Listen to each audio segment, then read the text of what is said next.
कपड़े धोने वाली बहू। शादी के पहले से ही विभा को कपड़े धोने का बड़ा शौक था। कभी नल के नीचे तो कभी तालाब के पास। अरे मेरी नीली वाली लुंगी नहीं दिख रही है। विभा की अम्मा कहाँ रखी है लुंगी? अरे वो तो विभा ने परसों ही धोकर रखी थी आपकी अलमारी में, देखो वहीं होगी। वो ना मैंने आज धो दी, मुझे लगा कि गंदी हो गई होगी। अरे कैसे गंदी हो गई थी, उसे तो मैंने पहना भी नहीं। हे भगवान, इस लड़की के कपड़े धोने की आदत से परेशान हो गया हूँ मैं। जितना तो घर में राशन नहीं आता उससे कहीं ज्यादा डिटर्जेंट पाउडर का खर्चा है। इसकी शादी करवा दो, शादी जाए अपने घर में ही करे काम, फिर चाहे घर के कपड़े धोने हो या पूरे गांव के। हाँ ठीक बोल रही हूँ, देखता हूँ मैं कोई लड़का। वो दिन भी आ जाता है जब विभा को देखने लड़के वाले आ जाते हैं। लड़की मुझे अच्छी लगी। होने वाली सास कहती है, बेटी अगर कुछ पूछना है तो पूछ लो।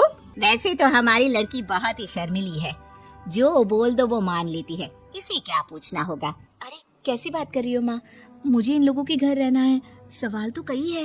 हाँ हाँ बेटा पूछ लो ना, क्या पूछना है। आप लोगों के घर कपड़े कौन धोता है? सास का मुंह बन जाता है। देखो अगर तुम ये कहना चाहती हो कि तुम्हें कपड़े धोने नहीं आते तो सुन लो, कपड़े मैं ही धोती हूँ, लेकिन तुम्हारे आ जाने के बाद मैं रुमाल तक नहीं धोऊंगी। अरे चुप रहना भाग्यवान, बहू बेचारी घर आई नहीं, उसे डराना शुरू कर दिया। वो क्या है ना बिटिया, अभी तक तो ये कल्लू की माँ ही धोती थी, लेकिन अब तुम्हारे पापा तो दहेज में वॉशिंग मशीन देंगे ही।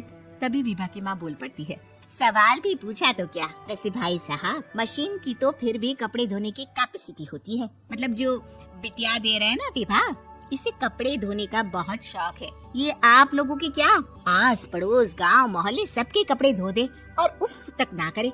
बाहर देखा नहीं आपने कितने कपड़े सूख रहे हैं, सब हमारी बिटिया ने ही तो धोए हैं। बस भी करो ना माँ, शर्म आ रही इतनी तारीफ सुनकर। और तो और एक दाग निकाल कर दिखाओ तो मान जाओ। हाँ अच्छा अच्छा, माफ करना बेटा, मैंने गलत समझा।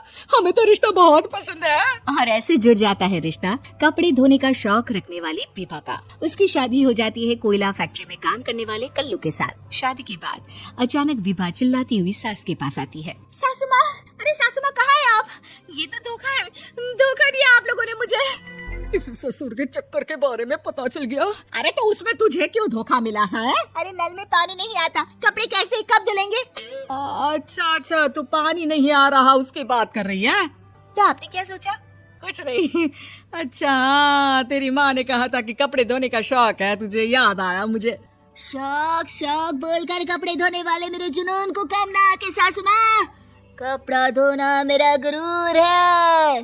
तभी पति भी वहाँ आ जाता है। अभी अभी मैंने इसे सनी देओल की फिल्म दिखाई है, उसी के डायलॉग मार रही है माँ। अच्छा सुन, साफ साफ बता रही हूँ, पानी सुबह 4 से 6 और शाम को 10 से 12 आता है, समझी? विभा टाइमिंग सुनकर हैरान हो जाती है। ये क्या भूतों का मोहल्ला है? सुबह 4 बजे उठकर कौन कपड़े धोता है? 4 बजे टंकी में पानी जाता है, फिर सारा दिन धोना ना, किसने मना किया?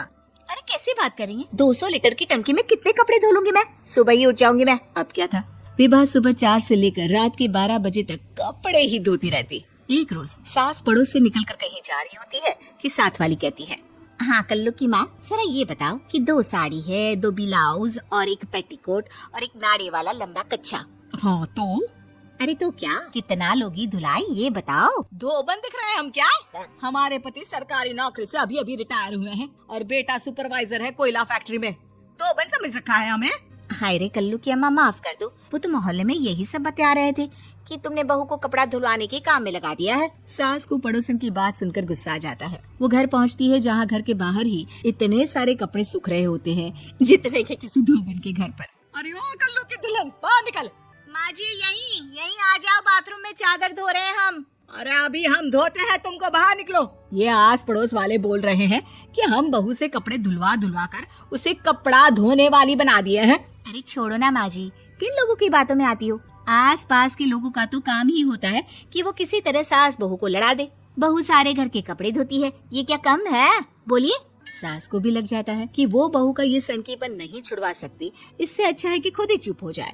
एक रोज सास और बहू मंदिर जाते हैं, जहाँ सास की साड़ी वहाँ खड़ी भीख मांगने वाली से मिलती है। माँ जी क्या बात है, आपकी साड़ी उस भिखारन से कितनी मिल रही है ना? हाँ हाँ देखो तो, दोनों की साड़ी मिल रही है। क्या बात है कल्लू की अम्मा, तुम खुद को तो अफसर की बीवी बताती हो और ऐसी सिंपल सी प्लेन साड़ी पहनकर घूमती हो।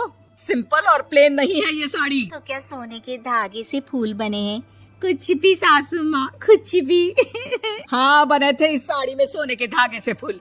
मेरे पति लेकर आए थे मद्रास से स्पेशली मेरे लिए 10,000 की। लगता है भाई साहब इस भिखारन के लिए भी सेम टू सेम साड़ी लेकर आए होंगे 10,000 की। सास उस वक्त तो कुछ नहीं कहती, लेकिन बहू के साथ घर आती है और अलमारी से एल्बम निकाल कर लाती है। ये साड़ी देख रही है, ये वही साड़ी है जिसे मैंने अभी पहना था। इस साड़ी में ये जो चमकदार फूल दिख रहे हैं ना, ये सोने के धागों से काटे गए हैं। लेकिन तू लोकल वॉशिंग मशीन ब्रश से घिस घिस कर सारे फूलों को निकाल कर साड़ी प्लेन कर दी। मुझे माफ कर दीजिए सासू माँ। और तो और, जब मैंने तुझे तेरी गलती के लिए कुछ नहीं कहा, लेकिन तूने तो सबके सामने मेरा मजाक ही बना दिया। क्यों? बहू को समझ में आ जाता है कि अब से उसका कपड़े धोना बंद।